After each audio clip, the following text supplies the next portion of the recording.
word is foil, and that refers to two characters that their mere existence accentuates how different they are from one another. So one could be found in the book we're reading right now, Poisonwood Bible, Leah and Ada. Leah is this outgoing, athletic kind of tomboy type, and Ada is much more quiet. She's much more, introspective and less outgoing than Leah is. Another one that could be is in Frankenstein. Well, Dr. Frankenstein is this brilliant, human-looking, articulate, and kind of cold character. Well, Frankenstein is a very warm, very feeling character, but one who is not that intelligent, but at the same time incredibly empathetic. Empathetic. Hey everyone, this is going to be the first of my 4 words. It's called foot. A foot is just a unit of meter that contains a measure of syllables. This means that the cadence in which something is said, the pattern which that cadence follows, is denoted as a foot. In all the poetry we've read, we've had a few separate patterns of foot. I'll be covering iamb and anapest. Iamb goes da-da, da-da, da-da. For instance, through thick and thin. A dime, a dozen. That cadence is the iamb foot. Another foot is anapest. It goes da-da-da, da-da-da, da-da-da. 'Twas the night before Christmas, when all through the house, da-da-da. That's just a different form of a foot. My second word is form, which is just the external pattern of a poem or how it appears to the reader. Last year, we covered Emily Dickinson's work in our poetry unit, and her form of writing was largely free verse. It didn't need to rhyme all the time or have a visual structure to it. Therefore, it was free form. It didn't need to have anything specific about it. Something that was strictly structured followed a very rigid form was Shakespeare's work, for instance his Shakespearean sonnet. His sonnet consisted of 3 quatrains, 4 lines each, and 1 couplet, 2 lines at the very end.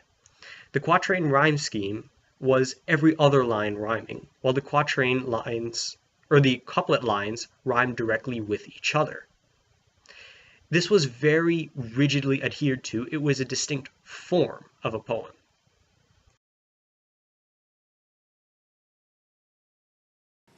Hi, I'm Duncan, and my first literary term is foreshadowing. Foreshadowing is a literary technique in which the author gives hints about future events. One example is in Macbeth. The 3 witches make multiple prophecies throughout the play. During these prophecies, the witches speak of future misfortunes, which is obvious foreshadowing of the greed and ambition of Macbeth, leading to the deaths of several characters.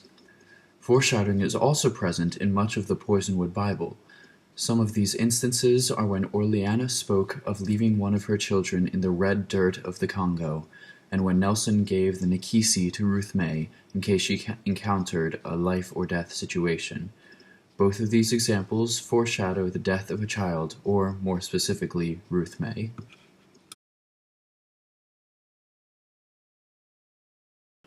Hey, it's me again. My second literary term is frame. Frame is a narrative device presenting a story or group of stories within the context of a larger work. An example of frame is shown in Life of Pi. Piscine Patel tells of his journey with Richard Parker using a series of stories of their struggles together. Another example is the Poisonwood Bible. Kingsolver tells the story of the Price family's time in the Congo using frame, with the different narrators, Rachel, Leah, Ada, and Ruth May, telling different parts of this larger work with their own stories. Okay, literary term number 3. Free verse is poetry with no set rhyme nor any set meter. Much of Emily Dickinson's poetry shows free verse, not showing any set organization or pattern. Another author who commonly uses free verse was E. E. Cummings. A specific poem that demonstrates free verse is E. E. Cummings's poem A Leaf Falls Loneliness. Obviously, it has no rhyme or set meter, demonstrating free verse.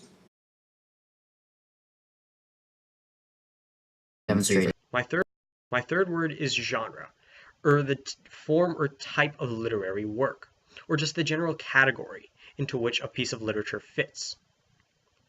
For instance, 1984 we can put into the dystopian science fiction genre. Science fiction because it has fictitious technology such as telescreens, and dystopian science fiction because it takes place in an authoritarian trash heap. The Poisonwood Bible, on the other hand, fits into the historical fiction genre. It takes place in the past but has no element of non-realism in it, and strictly adheres to the history of our world.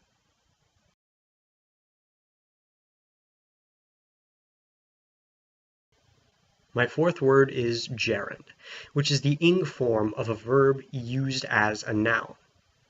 One example is in Life of Pi. When Pi is describing the manner of being Hindu, he references the clanging of the bells. The clanging by itself is a gerund. They take the ing form of the verb clang and use it as a noun, the clanging being an actual thing. Another example is in the Poisonwood Bible.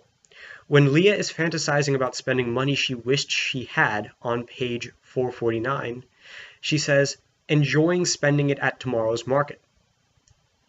The words spending it at tomorrow's market, or rather spending by itself, is a gerund phrase, because spending is by itself a singular act, a noun. It's not being used as a verb, but a noun.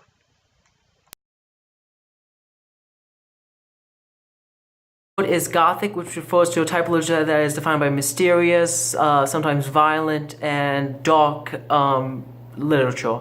Now, this can be found in anything written by Edgar Allan Poe, such as The Raven, Pit and the Pendulum, or The Telltale Heart. Okay.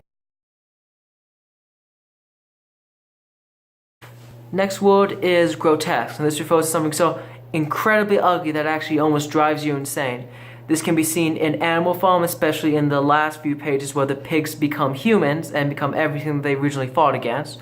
Or it could be found in Frankenstein, in the creature of Frankenstein's monster.